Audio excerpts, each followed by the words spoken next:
초단기에 권력 접수한 이재명 정권의 십상시가 있다. 누구냐? 그리고 만사 현통은 김현지다. 이게 제가 좀 초기에 왜 이렇게까지 말씀을 드리냐면은 이제 이재명이 국내로 돌아왔죠. 보통 과거에 제가 청와대 출발할 때도 보면은 대통령들이 역대 대통령들이 가장 행복한 시간이 언제냐? 해외 출장 갔을 때입니다. 해외 출장 갔을 때 당분간 국내 일을 잊어버리죠. 항상 국내 일 여러 가지 일이 있는데 해외 출장 가고 특히 이 머리 아픈 예를 들어서 뭐 G7이나 APEC이나 아셈이나 나토나 그 아세안이나 이런 데 가면은 좀 현안들이 있죠. 현안들이 있어서 거기 가면은 좀 그 신경 쓸 일이 있는데 가장 좋은 거는 국빈 방문 갔을 때, 그냥 국빈 방문 갔을 때 그때는 아무 걱정 없이 거기서 대우 잘 받고, 그런데 이제 귀국하는 비행기에 딱 타면 그때부터 머리가 아파진다는 거죠. 이재명도 그럴 겁니다. 처음으로 그런 엄청난 예우를 받는 외국 가서 그런 예우를 받고 이제 돌아왔는데 아마 머리가 아플 겁니다. 왜냐하면은 가장 첫 번째 정권이 들었으면 하는 게 인사인데 인사 참사가 계속 일어나고 있죠. 지금 가서 외교 참사, 지금 국민의힘은 외교 참사라고 했지 않습니까? 외교 참사를 일으키고 왔는데 지금 인사 참사가 계속 벌어지고 있습니다. 오강수 민정 하나 이미 낙마했고, 그 다음에 이한주 뭐 국정 그 기획위원장인가 그 지금 재산 문제로 막 하는데, 위성락도 마찬가지고 위성락도 부동산 문제 막 있는데 그 어쩌지 넘어가고 한 사람은 낙마를 하고 하는데, 지금 잠시 후에 말씀드리겠지만은 김민석 사태가 제2의 조국 사태가 되고 있습니다. 제2의 조국 사태, 김민석 사태. 그런데 김민석을 이 자리 그 총리를 하고 오강수를 원래는 뭐 특수통 검사라고 해서 민주당에서 뭐 서영교를 비롯해서 막 반대를 했는데 오강수를 밀어붙이고 했던 인물들이 누구냐? 물론 최종 결정은 이재명이 했죠. 그런데 이재명 밑에 있는 소위 말하는 성남파, 성남시장 때부터 이재명 주변에 있었던 그 사람들이 지금 십상시 그 사람들과 이재명의 변호사를 했던 사람들이 핵심부에 있습니다. 핵심부에 있고 그중에 가장 그 이너서클을 형성하고 있는 것은 이재명의 가신그룹이라고 볼 수 있는 성남시 때부터 했던 사람들이죠. 그런데 그 성남시 때부터 했던 사람들이 그 성남시라는 기초자치단체에서 이렇게 막 주물르고 시정을 주물르고, 그때도 보면은 뭐 정진상, 뭐 김용 이런 사람들 해서 인허가 장사 막 했죠. 그 대장동, 백현동 막 하고 또 성남 FC에 후원금까지 막 걷어들이고 그건 난장판을 만들었습니다. 그것뿐이 아니고 재판 받는 거 그것뿐이 아니고 정자동 사건도 있고 뭐 위례 신도시 그런 난장판을 일으키는데 중심에 섰던 인물들이 지금 국정의 중심에 있습니다. 성남시 기초단체장 차원에서도 그렇게 이건에 막 휘말려 들어서 막 구속되기도 하고, 김용, 정진상 그런 사람들, 그리고 구속은 안 됐지만은 그때 그 같이 일했던 이 사람들이 지금 국정을 다루는 권력의 핵심부에 들어가 있고, 이 핵심부가 가장 먼저 한 게 자기들 말을 고분고분 들을 만한 사람들 쏙쏙 빼서 인사를 한 거죠. 그래서 지금 초창기에 제가 13시 이야기까지 하고 그 만차 전통 이야기까지 하는 겁니다. 그 사람들이 인사를 좌지우지를 했기 때문에 지금 집권하자마자 이렇게 그 나라가 어지러운 이 상황이 돼서 이 사람들이 과연 누구냐를 좀 살펴보려고 합니다. 지금 인사 실무를 주도하는 사람들은 이른바 성남 경기라인이다.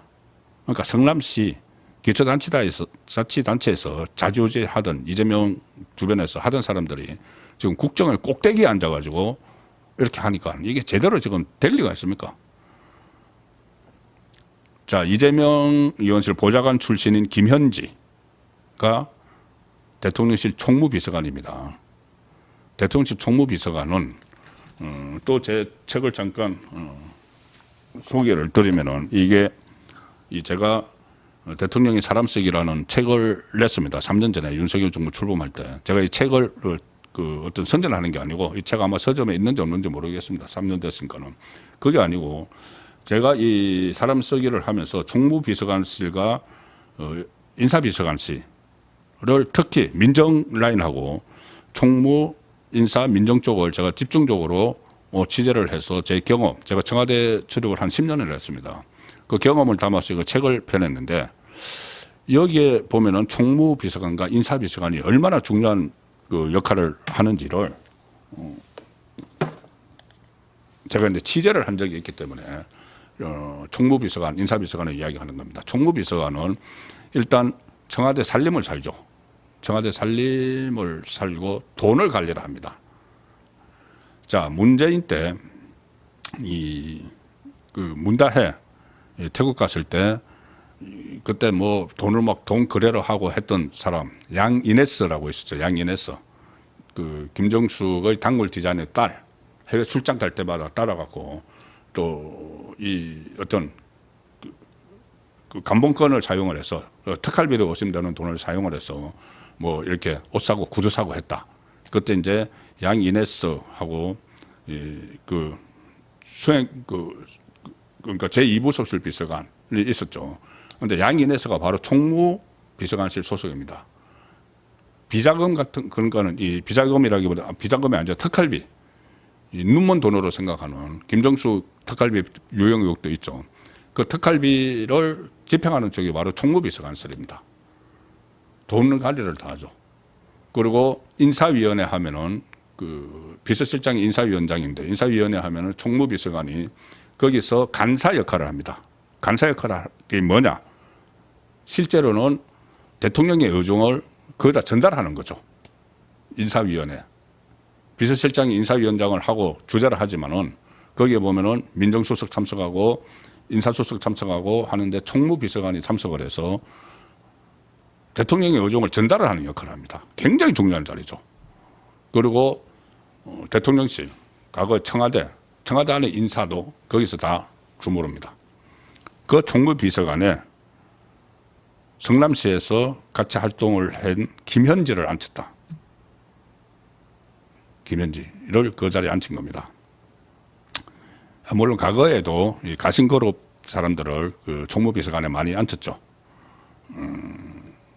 과거 그러면 노무현 전 대통령은 그때 그 어려운 시절에 이 도서관에서 총무를 하던 같이 총무를 하던 그 사람을 총무비서관에 앉히는 또 독서실 총무비서관을 총무를 하던 사람을 총무비서관에 앉히는 뭐 그런 해프닝 비슷한 이야기도 있었고 그렇게 하기는 하지만은 김현지라는 사람이 이게 지금 권력이 쏠리고 있다. 그 말씀을 잠시 후에 드리겠습니다. 그리고 이재명이 또 성남시에서부터 데리고 있었고 국회에서 비서관, 선임 비서관이면은 5급입니다. 5급인 4급이죠. 선임 비서관 5급이죠. 5급 비서관 출신인 김용채 비서관을 인사비서관에 앉혔습니다. 김용채를 인사비서관. 4급을 5급을 1급으로 지금 앉혀놓은 거죠. 갑자기 하루아침에 1급이 돼서 인사비서관이 됐는데 이 인사비서관이 지금 인사수석이 지금 없는 상황에서 인사비서관 체제로 가는 것 같은데 인사비서관이 지금 초기에 대통령이 임명할 수 있는 자리가 10,000개가 넘습니다. 그 임명장이 나가는 자리가. 그러니까 인사비서관이 무소불위의 그 권력을 행사를 할 수 있는 거죠. 그런데 지금 인사를 이 두 사람, 이 김현지하고 김용채, 총무비서관 김현지와 인사비서관 김용채가 하는데, 자 그러면은 일단 검증을 해야 되지 않습니까? 이 사람들은 인사를 할 사람은 이제 그 명단을 정리를 하고 그럼 검증을 해야죠. 검증을 해야 되는데 그 전에는 윤석열 정부 시절에는 민정수석실에서 검증 기능을 법무부에 옮겼는데 이걸 다시 지금 가져왔습니다. 가져와서 누가 하느냐? 지금 민정수석은 날아가 버렸죠. 오광수 부동산 문제로 그 채무 그리고 부동산 자기 차명 부동산 차명 대출 이런 걸로 날아가 버렸죠. 그래서 원래 민정수석 밑에 공직기강 비서관이 그 일을 하는데 자, 공직기강 비서관이 지금 누구냐? 바로 전치영 공직기강 비서관인데 이 사람은 이재명의 공직선거법 사건 변호사 출신입니다. 그러니까 세 사람이 지금 인사를 하는데 가신 출신인 두 사람, 김현지 그 총무비서관, 그리고 김용채 인사비서관, 가신 두 사람하고 이재명의 변호사 출신인 전치영 공직기강 비서관이 이렇게 하는데 이 한 보도를 보니까 이렇게 되어 있습니다. 여권 관계자는 성남 경기 라인이 이번 인사 판을 다 짰다. 강훈식 비서실장 정도까지만 정보가 공유됐다. 자, 철통 보안을 위해서 소수가 추천 검증 작업을 하다 보니 지금 속도도 더디다. 자, 이 사람들이 하고 강훈식 비서실장은 국회의원 출신이죠. 강훈식 비서실장도 지금 밖으로 밀려나 있다. 정도를 공유를 한다. 본인이 주도적으로 하는 게 아니고 이재명의 가신들이 다 하고 비서실장은 정보를 공유한다. 다 했는데 통보받는다는 이야기죠. 비서실장이 왜 이걸 공유해야 되냐면은 인사위원회라는 걸 열어야 됩니다. 최종적으로 이제 대통령에게 재가를 올리기 위해서는 인사위원회의 위원장이 비서실장이니까 당연히 비서실장 알아야 되는 거죠. 그런데 비서실장이 주도적으로 인사를 하는 게 아니고 통보를 받는다. 이 의미가 지금 되고 있는 겁니다. 자, 김현지 그전에 뭐 좌파 진영에서 이명박 정부 때 만사 형통 이야기를 했죠. 만사 형통. 이상덕 그 당시 국회 부의장을 가리켜서 모든 일은 형을 통하면 다 된다. 만사 형통 이런 이야기를 했고 그 전에 그 후에 박근혜 전 대통령 때도 좌파 진영에서 만사 옳통이라는 이야기를 했습니다. 박근혜 전 대통령 옳게 박지만 그 회장의 부인을 통하면 된다. 이렇게 그 막 프레임을 그때도 막 만들었죠. 그런데 그 전에 노무현 전 대통령 때 그때도 만사 형통이라는 말이 나왔습니다. 그것이 이제 나중에 이제 나왔죠. 이상덕 전 국회 부의장에 대해서 만사 형통 막 하니까 그러면은 노무현 때는 그 형에 대해서 또 그 많은 그때 인사에도 개입하고 했지 않느냐 그런 이야기인데 어쨌든 지금 만사 현통이라는 이야기입니다. 현통이 뭐냐? 만사는 김현지 현을 통하면은 다 된다. 이 이야기가 지금 겨우 정권 출범한 지 2주 남짓 만에 나오고 있는 거죠. 김현지는 그동안 이재명의 그림자 보좌관 이런 그 말을 들었고 그 캠프 안에서도 김현지가 최고야. 권력 서열 1위야. 이런 이야기까지 합니다. 그 전에 박관천이 그 박근혜 전 대통령 정부에서 공직기강 비서관실 행정관을 했는데 그때 정윤회 문건을 만들어서 외부로 유출을 해서 사법처벌을 받고 했는데 그 박관천이 지금 이재명 캠프에 들어갔다가 뭐 경호처 차장으로 가 있죠. 그때 박관천이 했던 말이 그 검찰 조사를 받으면서 한 말이 지금 박근혜 정부의 권력 서열 1위가 누군지 아느냐? 그걸 정윤회다. 2위가 최순실이다. 3위가 박근혜다. 이런 식으로 막 이야기를 했죠.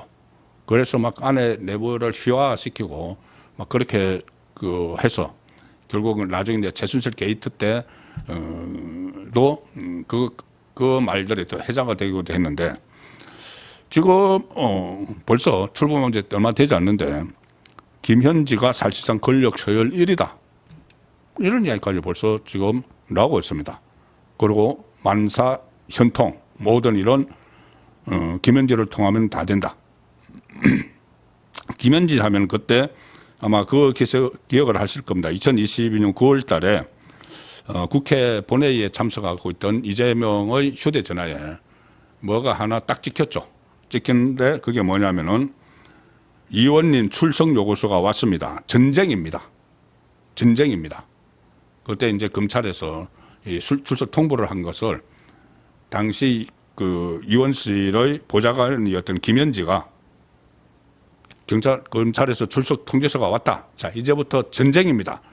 이거를 본회의장에 있는 이재명에게 보낸 거죠. 그래서 그것을 보는 장면을 텔레그램 메시지를 읽는 장면이 언론사 카메라에 찍히면서 그때부터 김현지가 누구냐 뭐 이런 말들이 나왔습니다. 바로 그 김현지입니다. 이 성남시장 시절부터 성남시장이 아니고 이재명이 그 성남시에서 무슨 뭐 시민운동을 한다고 할 때부터 직원거래에서 보좌해 왔는데 지금 50대 초반 여성입니다. 50대 초반인데 이재명과의 인연이 30년 가까이 된다. 50대 초반인데 30년 가까이 된다. 한 20대부터 같이 활동을 했다는 거죠.